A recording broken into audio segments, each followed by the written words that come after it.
Welcome back guys. Lecture number 5 के अंदर आज जो टॉपिक हम क्रिप्टो बेसिक्स कोर्स के अंदर डिस्कस करने वाले हैं वो है history and features of blockchain and crypto currency.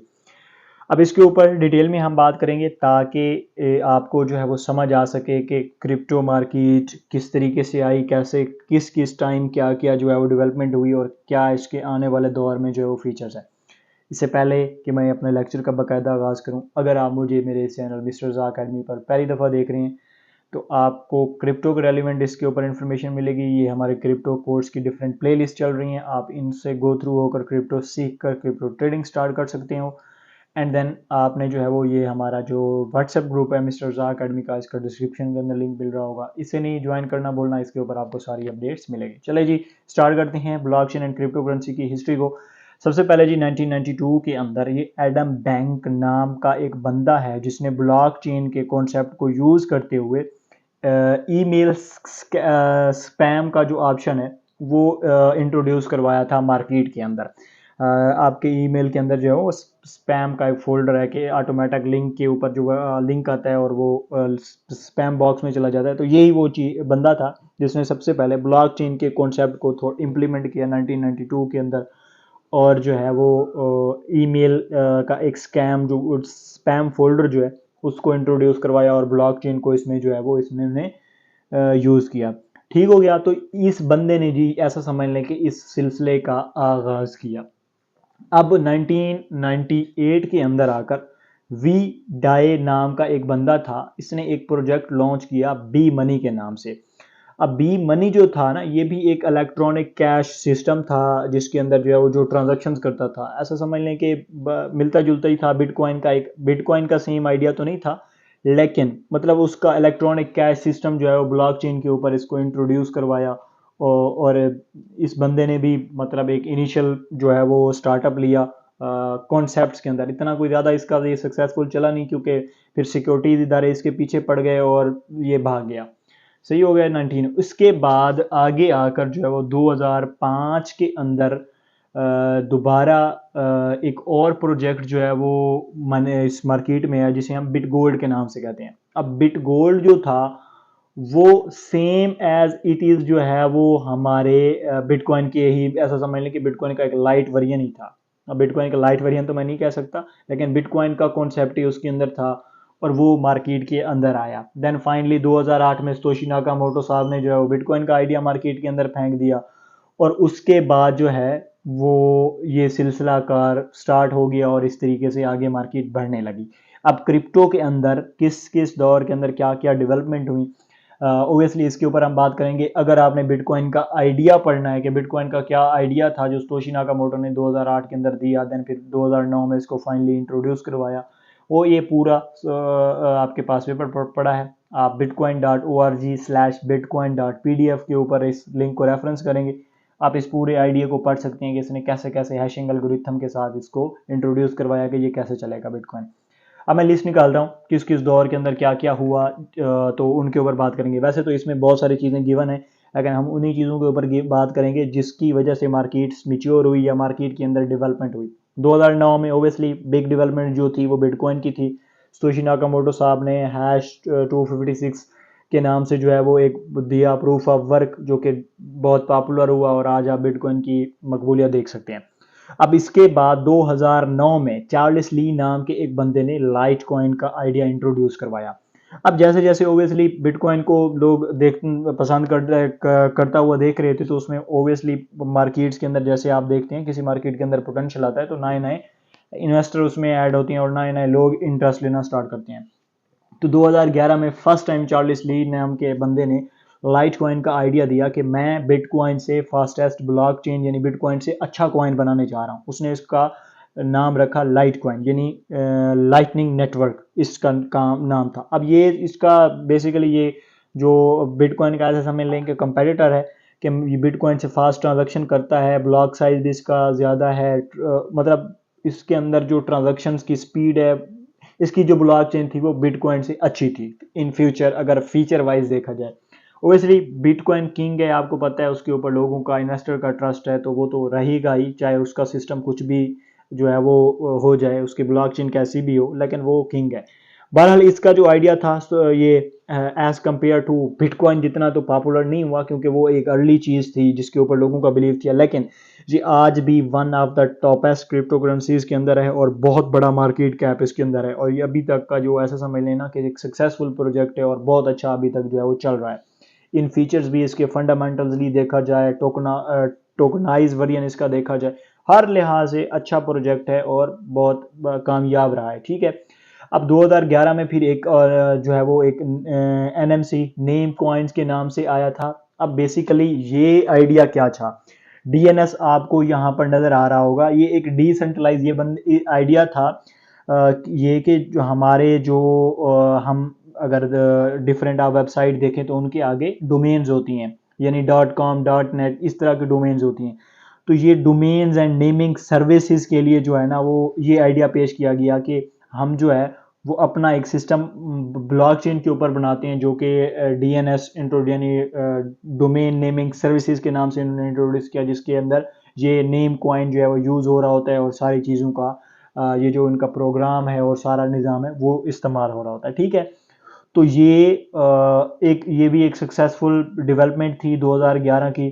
तो इसने भी जो है वो अच्छा खासा शोर मचाया मार्केट के अंदर और अच्छा खासा इसने भी इम्पैक्ट डाला। देन फिर जो है वो 2013 के अंदर आकर जो है वो हमारे पास डॉग कॉइन नाम का एक ऐसा समझ लें कि मीम कॉइन आया।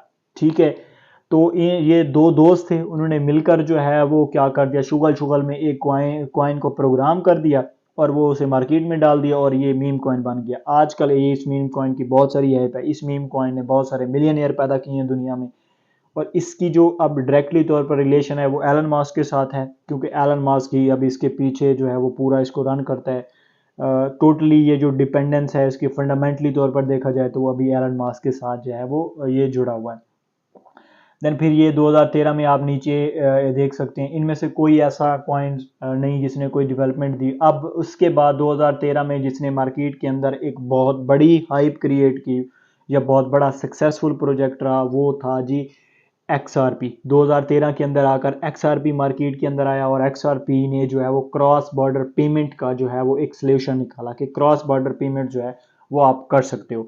ये प्रोजेक्ट अभी तक का क्रिप्टो मार्केट्स का जो है वो one of the strongest, fundamentally देखा जाए, टेक्निकली देखा जाए, सारे इसके बड़े अच्छे यूज केस हैं। तो XRP 2013 में आया, क्रॉस बॉर्डर पेमेंट का मेथड जो है वो ये लेकर आया और बहुत सक्सेसफुल हुआ और अभी भी ये एक बहुत अच्छा प्रोजेक्ट मार्केट के अंदर बैठा हुआ है। ये भी एक सक्सेसफुल डेवलपमेंट थी क्रिप्टो की, जिसने क्रिप्टो की ऐसा समझ लेंगे ना कि एक डेवलपमेंट बुनियादों के अंदर जिस चीज़ का हाथ है उनमें से एक प्रोजेक्ट XRP जो है वो एग्जिस्ट करता है। देन फिर 2013 में और 2014 में ओबियसली और बहुत सारे कॉइन आए। ये डैश कॉइन 2014 के अंदर आई है, अभी भी सक्सेसफुली परफॉर्म कर रहा है, इसके भी अच्छे फीचर्स हैं। लेकिन जो क्रिप्टो मार्केट के अंदर ऐसा समझ लेना कि एक नया ट्रेंड, फिर ये कुछ भी इसमें सिक्योरिटी कॉइन्स भी आए, प्राइवेसी कॉइन भी आए, XMR मोनेरो है, ये सिक्योरिटी कॉइन था। बहरहाल ये कोई इतना इसमें जो है वो इम्पैक्ट पॉजिटिव नहीं डाला, नेगेटिव है इसमें अंदर, क्योंकि इसमें स्केलेबिलिटी यानी आप प्राइवेटली चीज़ों को कर सकते हैं। तो इसका थोड़ा सा नेगेटिव इम्पैक्ट क्रिप्टो के ऊपर आया कि इसमें तो है वो ये जो चीज़ें हैं वो मनी लॉन्ड्रिंग और इन तरह की चीज़ों के अंदर जो है वो इस्तेमाल होती हैं, क्योंकि प्राइवेट ब्लॉकचेन जो है वो ओपन सोर्स नहीं होती और उसके अंदर एक्टिविटीज़ को लोग देख नहीं सकते। देन फिर क्रिप्टो मार्केट्स की दुनिया के अंदर जो सबसे बड़ी डेवलपमेंट जो कि चेंज लेकर आई वो थी जी इथेरियम।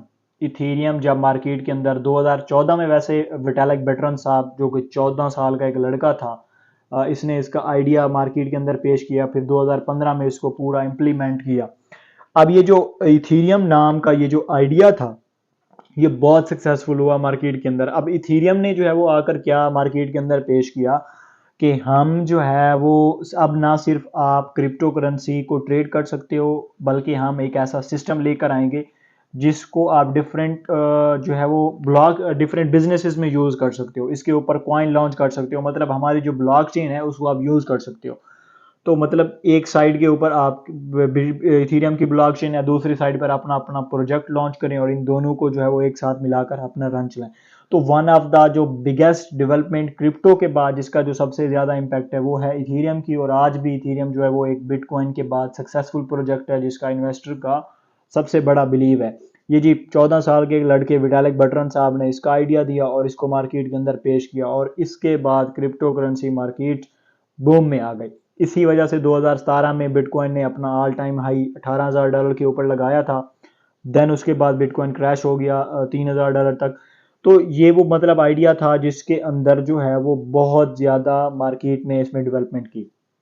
अब इसके बाद 2017 में सबसे जो मेजर डेवलपमेंट हुई उनमें जो अगर बात की जाए तो वो सबसे जो बिगेस्ट डेवलपमेंट थी वो एक आडा कॉइन की थी, एंड देन TRX, ये ट्रॉन के जो फाउंडेशन है इनकी थी, और जस्टिन सन, एंड देन जो है वो ADA कॉइन यानी कार्डानो, चार्ल्स हॉस्किंसन साहब जो है, ये सब लोग जो है वो इथेरियम के बिजनेस मॉडल से भागे हुए हैं। ये सारे लोग जो थे वो पहले इथेरियम में एक साथ काम कर रहे थे, फिर इन्होंने वहां से निकल कर वहां पर इनके बहुत सारे टीम के आपस में जो है वो एक दूसरे के साथ कुछ इशू हो गए, तो ये फिर वहां से निकले और इन्होंने फिर अपने अपने जो है वो सक्सेसफुल प्रोजेक्ट बना दिए। चार्ल्स हॉस्किंसन साहब ने कार्डानो का आइडिया पेश किया मार्केट के अंदर, एंड देन जो जस्टिन सन है ये अभी तक का मार्केट का सबसे स्कैमर तरीन आदमी है और अभी तक मार्केट के अंदर बैठा हुआ है।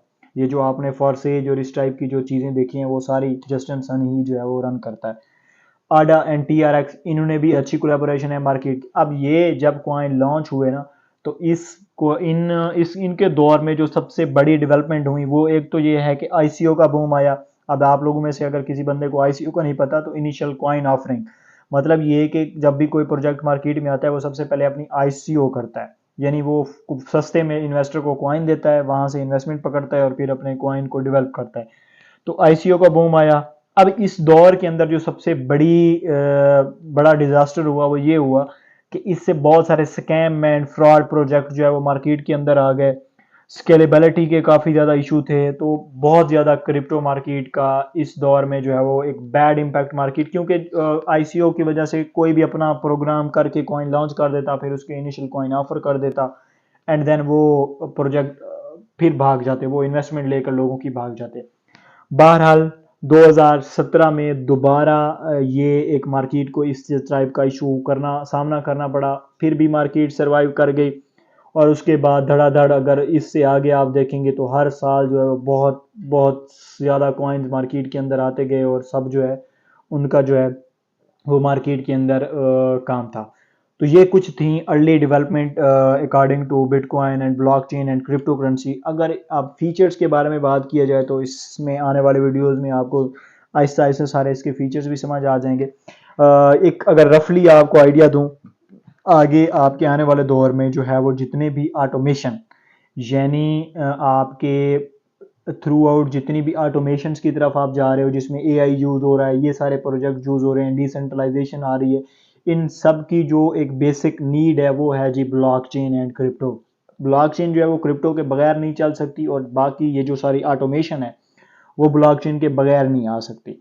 तो इसका बहुत बड़ा एक ह्यूज फ्यूचर है। आप इसको एक्सप्लोर करें, सीखें, इसमें पार्टिसिपेट करें, ये आपको जो है वो एक बहुत बड़ा पोटेंशियल गेन देख सकती है। तो ये थी आज की वीडियो, होप्स हो कि ये वीडियो आपके लिए इन्फॉर्मेटिव रही होगी। अगली वीडियो तक मुझे दें इजाज़त। अगर अभी तक आपने जो है वो मेरा व्हाट्सएप चैनल नहीं ज्वाइन किया हुआ तो उसे ज़रूर ज्वाइन कर लें, क्योंकि इसके ऊपर आपको अपडेट्स वगैरह सारी चीज़ें मिलती रहती हैं। मैं मिलता हूँ फिर आपसे अगली वीडियो में, तब तक के लिए मुझे दें इजाज़त जी। अल्लाह हाफ़िज़।